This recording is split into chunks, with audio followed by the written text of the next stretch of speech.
Welcome. Come on in. It's Thursday and it's happy hour. Home happy hour to be exact, so grab a drink and let's get started. Hi there, it's Claire Paris with the Paris Group Realty, LLC in Portland, Oregon. And today on our home happy hour, we're talking about Eastside versus Westside. Now you probably could guess I'm an Eastside gal, but there are some distinctive characteristics about the Eastside. It's a grid. I mean, we're talking perfect rectangles. There are really only two exceptions to that. Ladd's Addition, which of course was designed by Italian. It's nice and funky. Everything's on the diagonal.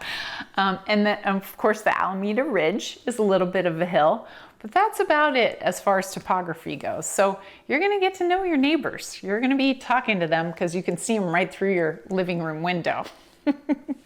As opposed to the west side, there's a lot more topography, so there's a lot less walkability. The east side, you can go to your coffee shop easy as pie, no problem. On the west side, you know, sidewalks and there's blind corners you can't see around, and so most of the time on the west side, you're gonna be driving. Now, we're talking west side outside of downtown. There is plenty of walkability on the west side in the Pearl and downtown. It's much more flat and it's a lot easier to navigate. It's also on a grid, of course. And in addition to that, you've got restaurants, coffee shops, bars, all that fun stuff. You don't have a lot of detached single-family homes though. So if you're living downtown and in the Pearl, you're probably gonna be living in a condo, which is perfectly fine, but it's just something to consider. What other differences between the east side and the west side? Really, it's driving a lot on the west side, but the hiking, biking, and running, probably better on the west side. You've got Tryon Creek, you've got Forest Park, which literally has 50 miles of trails in it.